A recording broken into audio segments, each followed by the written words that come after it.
Hello viewers, Shahida की पाठशाला में आपका एक बार फिर से बहुत बहुत स्वागत है। आज हम आपके लिए लेकर आए हैं उपचारात्मक शिक्षण का रजिस्टर।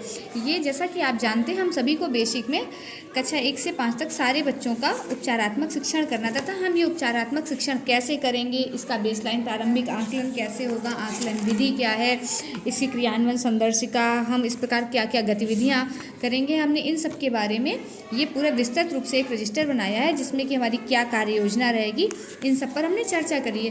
तो ये हम आपके साथ साझा कर रहे हैं। तो फिर चलिए शुरू करते हैं और हम आपको बताते हैं कि इसका उद्देश्य क्या उपचारात्मक शिक्षण का। मिशन प्रेरणा के अंतर्गत निर्धारित प्रेरणा लक्ष्यों को प्राप्त करने एवं उत्तर प्रदेश को प्रेरक प्रदेश बनाने हेतु बच्चों में बंद विद्यालयों के कारण उनकी दक्षताओं पर पड़े प्रतिकूल प्रभाव को दूर करते हुए शिक्षा की मुख्य धारा से जोड़ने, उनकी दक्षताओं को बढ़ाने एवं विकसित करने हेतु एक विशेष कार्य योजना विकसित कर मुख्य धारा में लाने का प्रयास है। ये हमारा उपचारात्मक शिक्षण का प्रयास है। जैसा कि हम जानते हैं कि जब स्कूल बंद रहे हैं तो सारे बच्चे बल्कि बैक चले गए, तो उन सबको फिर से मुख्य धारा में जोड़ने के लिए ये बनाया गया। इसमें हमारी विशेष योजना में क्या क्या चीज़ें शामिल हैं? उपचारात्मक शिक्षण हेतु हमारी गतिविधियाँ, कार्य योजना और आकलन, ये 3 चीज़ें शामिल हैं। ये क्या है उपचारात्मक शिक्षण? उपचारात्मक शिक्षण के दौरान कक्षा 1, 2 व 3 के लिए भाषा के 3 कालांश निर्धारित किए गए हैं तथा कक्षा 4 व 5 के लिए भाषा के 2 कालांश निर्धारित किए गए हैं। इसमें हमारा जो बेसलाइन प्रारंभिक आकलन होगा वो देखिए क्या और कैसे होगा। समृद्ध हस्त पुस्तिका जो हम सभी को मिली हुई है, उसका प्रयोग करते हुए हम रिमेडियल टीचिंग की जाएगी, जो कि हम जानते हैं उपचारात्मक शिक्षण ही है, जिससे बच्चों द्वारा प्रेरणा सूची में निर्धारित लक्ष्यों को प्राप्त किया जा सकता है। हमको जो हमारी प्रेरणा सूची में लक्ष्य दिए गए हैं, तो हम इसको किस प्रकार से हासिल करेंगे? जो समृद्ध हस्त पुस्तिका मिली है उसके द्वारा उपचारात्मक शिक्षण कर हम वो लक्ष्य हासिल करेंगे। आकलन परीक्षण प्रपत्र द्वारा परीक्षा ली जाएगी, जिसमें प्राथमिक विद्यालय हेतु 15 प्रश्न, उच्च प्राथमिक हेतु 25 प्रश्न होंगे। प्रत्येक प्रश्न 3 अंक का होगा तथा आधा अंक किसी में भी नहीं दिया जाएगा। कक्षा 1 का बेसलाइन आकलन नहीं करना है। हमें कक्षा 1 का इसलिए नहीं करना होता क्योंकि हम मानते हैं कि वो बच्चे अभी 0 से शुरू करते हैं, तो हम उनका सिर्फ उपचारात्मक शिक्षण पूर्ण करने के पश्चात 48 दिन यानी कि जो 8 सप्ताह के बाद हम उनका एंड लाइन आकलन ज़रूर करेंगे। इसके पश्चात हमको उनको स्तरों में बांट लेंगे। कक्षा 2, 3, 4 व 5 का बेसलाइन व एंड लाइन आकलन दोनों ही होंगे। समृद्ध संदर्शिका में दिए गए शब्द कार्ड द्वारा ही आकलन करना है, अलग से आकलन प्रपत्र तैयार नहीं करना। अर्थात जो हमको अपना आकलन प्रपत्र बनाना है वो हमारे समृद्ध संदर्शिका में दिए गए हैं शब्द कार्ड, उनके द्वारा हम उनका बेसलाइन और एंड लाइन आकलन किसका करना है? 2, 3, 4 व 5 का। चलिए, अभी हमारी बेसलाइन आकलन की विधि कैसे होगी? सबसे पहले हम पठन कार्ड दिए जाएंगे, उसके बाद पठन कार्ड प्रत्येक छात्र छात्राओं से पढ़वाएंगे। प्रत्येक प्रश्न के लिए बच्चों को स्कोरिंग प्रपत्र में नंबर देंगे, जिसमें कि हम सही के लिए 1 नंबर, गलत के लिए 0। जैसा कि हमने पहले बताया, अगर बच्चा अटकता है तो भी 0 देना, हमको आधा अंक नहीं देना है। स्कोरिंग प्रपत्र के स्कोर को फिर हम टोटल कर लेंगे। टोटल अंकों के आधार पर स्तर 1 या स्तर 2 तय करेंगे। अब देखते हैं स्तर 1 या स्तर 2 किस हिसाब से विभाजित होंगे। अगर बच्चा 1 से 10 शब्द पढ़ ले तो वो स्तर 1 में रहेगा, तथा अगर 11 से 20 शब्द पढ़ लेता है तो वो स्तर 2 में रहेगा। इसी प्रकार कक्षा 2, 3 के लिए इसमें 20 शब्द होंगे तथा कक्षा 4, 5 में 30 शब्द होंगे। 1 से 15 तक शब्द पढ़ लेता है तो स्तर 1 में, तथा 15 से अधिक पढ़ता है स्तर 2 में। स्तर के अनुसार ही बच्चे हमारे 2 समूहों में हो गए। कौन कौन से? स्तर 1 और स्तर 2।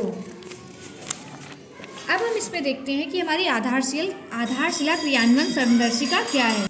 हमारे आधारशिला कार्यान्वयन संदर्शिका में कुछ वर्ड्स हैं जिनको हम बताते हैं time on task. Time on task हम उसको कहते हैं जब बच्चा कार्य में संलग्न हो, तो उस समय को हम टाइम ऑन टास्क कहते हैं। तथा वेट फॉर टाइम, जब बच्चों से कोई प्रश्न पूछा जाए और वो सोच रहा हो तो उस समय को हम वेट फॉर टाइम कहते हैं। इसी में हम फिर से बताते हैं आपको कि कक्षा की शुरुआत, ये वर्ड हमारा उसमें GRR दिया हुआ है। GRR का अर्थ है gradually release of responsibility. Gradually release of responsibility का अर्थ है कि हम अपनी रिस्पॉन्सिबिलिटी यानी कि जो रिस्पॉन्सिबिलिटी है बच्चों में धीरे धीरे करके देंगे, जिसमें 4 लेवल हैं। पहला लेवल है मैं करूं, अर्थात मैं करूंगा कि अध्यापक सुनाएंगे और बच्चे सुनेंगे। फिर होता है हम करें। हम करें का अर्थात है कि अध्यापक और बच्चे दोनों मिल करके वो काम करेंगे। तुम करो, उसमें हम देखेंगे और सभी बच्चे करेंगे।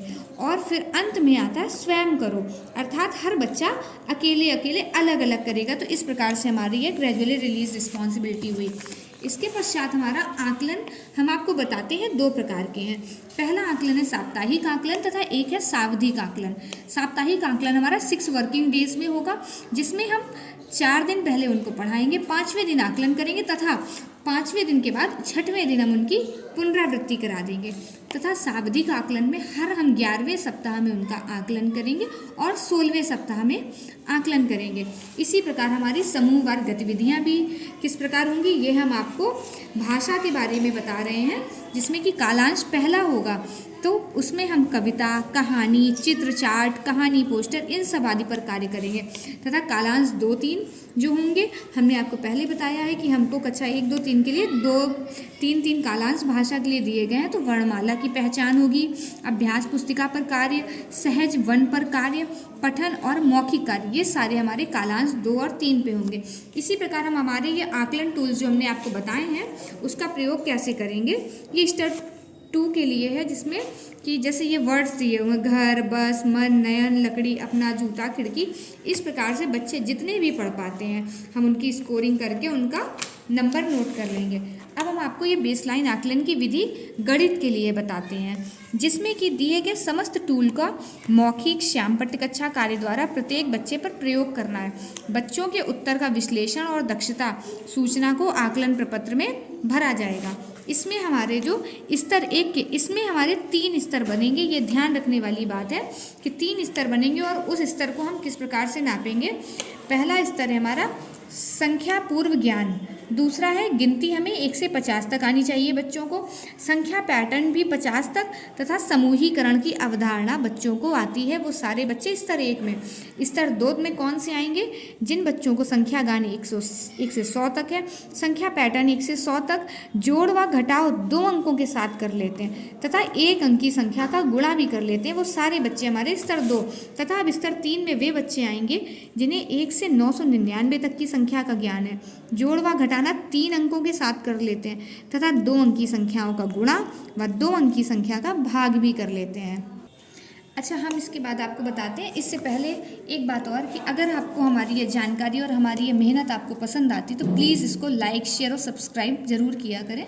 अब हम आपको इसके आगे बताते हैं कि स्तर 2 के आकलन में स्तर 1 व स्तर 3 के आकलन में स्तर 2 या स्तर 1 का आकलन करना, अर्थात जब स्तर 3 तक बच्चा आता है तो उनको 2-1 का भी आकलन करना है, 2 का आता है तो स्तर 1 का भी आकलन करते हैं। ठीक है, इस प्रकार से ये हम कक्षा 3, 4, 5 के बच्चों को स्तर के अनुरूप समूह बनाकर योजनाबद्ध तरीके से शिक्षण कार्य भी कराएंगे। 2-3 को अधिकतम 2 समूह में व कक्षा 4 व 5 को हम 3 समूहों में बांटना है, जैसा कि हमने यहाँ पर भी बताया कि जो 2-3 के बच्चे होंगे उनका स्तर 1, स्तर 2 तथा 4-5 के बच्चों के स्तर 1, 2 व 3 बनेंगे। प्रत्येक बच्चे को उनकी दक्षता के अनुरूप ग्रेड ए और ग्रेड बी देना। ग्रेड ए में वो छात्र बैठेंगे जो दक्षता प्राप्त कर चुके हैं और ग्रेड बी में वो छात्र बैठेंगे जिन्हें दक्षता प्राप्त करनी है। दक्षता कौन सी प्राप्त करनी है, जो हमको प्रेरणा लक्ष्य में दिए गए हैं। इसी प्रकार देखिए हम आपको दिखाते हैं कि ये हमारा स्तर 1 के बच्चों को ये सारी चीज़ें गिन के उनको बतानी आनी चाहिए, जैसा कि हमने आपको पहले भी बताया है। स्तर 2 का आकलन हमारा इस प्रकार से बनेगा, ये हमने संख्याओं का ज्ञान होना चाहिए, छोटे बड़े का संख्या पैटर्न भी उनको 100 तक आना चाहिए तथा 2 अंकों की संख्याओं का जोड़ घटाना तथा 1 अंक की संख्याओं का गुणा, जो कि हमारे स्तर 2 में था। तथा स्तर 3 के आकलन में हमारे उनको 1 से 1000 तक की संख्याओं का ज्ञान होना चाहिए, 3 अंक की संख्याओं का जोड़ व घटाना, 2 अंक की संख्याओं का उनको गुणा तथा 1 अंक की संख्याओं का वो भाग कर लेते हैं। इस प्रकार हमारा ये आकलन प्रपत्र और आकलन टूल हमारा कंप्लीट होता है। फिर हम आपको इसके बाद स्कोरिंग प्रपत्र कैसे बने, इस पर हम आपको एक दूसरा वीडियो बनाएंगे, जिसमें हम आपको सारी बातें बहुत अच्छे से समझाएंगे। ये हमने अभी बना कर रखा है, इसके लिए हमारे साथ जुड़े रहिए। तथा आज के लिए इतना ही, और हमारा ये लाइक, शेयर, सब्सक्राइब ज़रूर करें। Thank you.